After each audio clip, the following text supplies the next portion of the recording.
রাত্রি অভিযান নয়া পরিষেবা দুর্গাপুর নগর নিগমের। দুর্গাপুরে 43টি ওয়ার্ডে চলবে রাত্রিকালীন এই সাফাই অভিযান।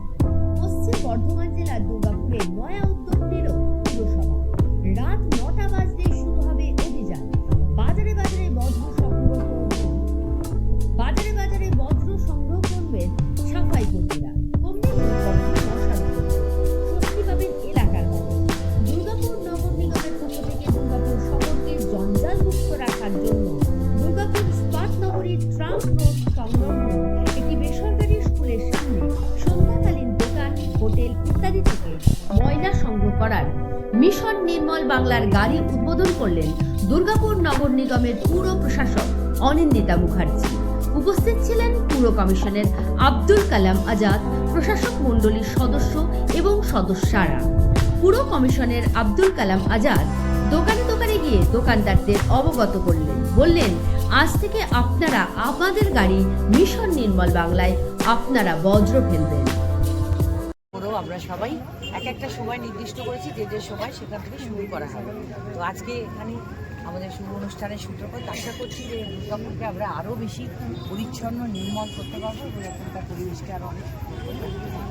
আপনাদের সকলের সহযোগিতা, সাংবাদিক ভাইদের সহযোগিতা এবং এই অঞ্চলে যে সমস্ত আমাদের বাজারে যে সমস্ত ভাই বোনেরা রয়েছেন তাদের সকলের কাছে অনেক অনুরোধ থাকবে তারা আমাদের সাথে সহযোগিতা করুন এবং এই প্রকল্পটি যাতে সার্থক হয় সে ব্যাপারে আপনারা সাহায্য করুন। ধন্যবাদ। এদিনের এই অভিনব কর্মসূচি গ্রহণ করে পুরসভার প্রশাসক মণ্ডলীর সদস্য রাখি তেওয়ারি জানান, বর্তমানে এই পরিষেবা 3টি বোরোতে শুরু করা হচ্ছে। আগামী দিনে দুর্গাপুরে আরও সমস্ত ওয়ার্ডগুলিতে এই পরিষেবা পৌঁছে দেওয়া হবে, এমনটি জানান তিনি। অন্যদিকে দুর্গাপুর নগর নিগমের এই ধরনের অভিনব উদ্যোগে খুশি হয়ে কি জানালেন সাধারণ মানুষ, শোনাবো আপনাদের। আজ থেকে দুর্গাপুর কর্পোরেশন আজ থেকে নাইট সার্ভিস শুরু করছে, যেটা আমাদের আজকে 3টে বোরোতে আমরা শুরু করছি আজকে। কারণ আজকে দুর্গাপুরে প্রথম শুরু হচ্ছে দুর্গাপুর মিউনিসিপ্যাল কর্পোরেশন, সেটা 1 নাম্বার বোরো এটা, যেটা কাজ শুরু হবে আমাদের রাত 9টা থেকে। যেহেতু ম্যাডাম আমাদের একটু বাইরে যাবেন বলে আমরা আজকে একটু সন্ধে করে নিলাম প্রোগ্রামটা। আরেকটা হচ্ছে 3 নাম্বার বোরো হেলথ ওয়ার্ল্ডের সামনে করবে, আর আমাদের 4 নাম্বার বোরো করছে আজকে বাস স্ট্যান্ডের ওখান থেকে। আমরা নাইট সার্ভিস দেবো। এইসব স্টলগুলো যেগুলো হচ্ছে, এই স্টলগুলো যখন শেষ হয়ে যায় ওরা নোংরাটা এখানেই ফেলে যায়। তো আমরা এইসব নোংরাগুলো কালেক্ট করে সরাসরি ডাম্পিং গ্রাউন্ডে গিয়ে ফেলে আসবো। মূলত এই পরিষ্কারগুলো কি বাজার এরিয়ায় হবে? আমরা এখন যেটা করছি বাজার এলাকাতেই করব। এটা হাউস টু হাউস সকালে যেটা হয় সেটা আলাদা হবে, এটা শুধু বাজার এলাকা মার্কেট এলাকাগুলোর জন্যই আমরা কিন্তু এই নাইট সার্ভিসটা শুরু করছি। কতটা উপকৃত হবে বলে মনে করছেন? দেখুন, হোটেলগুলোও চাইছে দুবারের সার্ভিস, তো আমরা হোটেলগুলো করব, এইরকম যে স্টলগুলো হচ্ছে সেগুলোর জন্য করব। নিশ্চয়ই দুর্গাপুরকে আমরা আরও বেশি পরিষ্কার রাখতে পারবো। ধরুন দুবার সার্ভিস দেওয়া মানে নিশ্চয়ই পরিষ্কার থাকবে।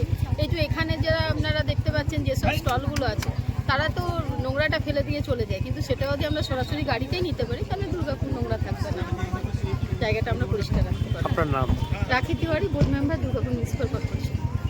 অবশ্যই অনেকটাই উপকৃত হব, কেননা যে ওয়েস্ট প্রোডাক্টগুলো মানে যেটা গন্ধ বা স্মেল যেটা বেরোয় এটা হেলথের পক্ষেও খারাপ, বা যারা এখানে খেতে আসে সবাই একটা ক্লিনলি একটা এনভায়রনমেন্ট পছন্দ করে, তো সেই ক্ষেত্রে অবশ্যই একটা হেল্প আমরাও পাবো এবং কাস্টমাররাও পাবে।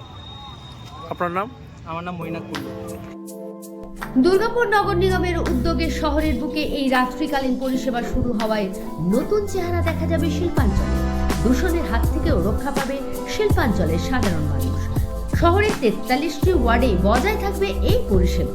অন্যদিকে বর্ধমান দুর্গাপুরের বিজেপি সহসভাপতি চন্দ্রশেখর বন্দ্যোপাধ্যায় বলেন, আমরা তো সকলেই চাই দুর্গাপুর পরিষ্কার পরিচ্ছন্ন থাকুক, কিন্তু পুরো ভোটের কথা ভেবে সাধারণ মানুষকে ধোঁকা দেওয়ার জন্য এই উদ্যোগ কিনা সেটাই দেখতে হবে।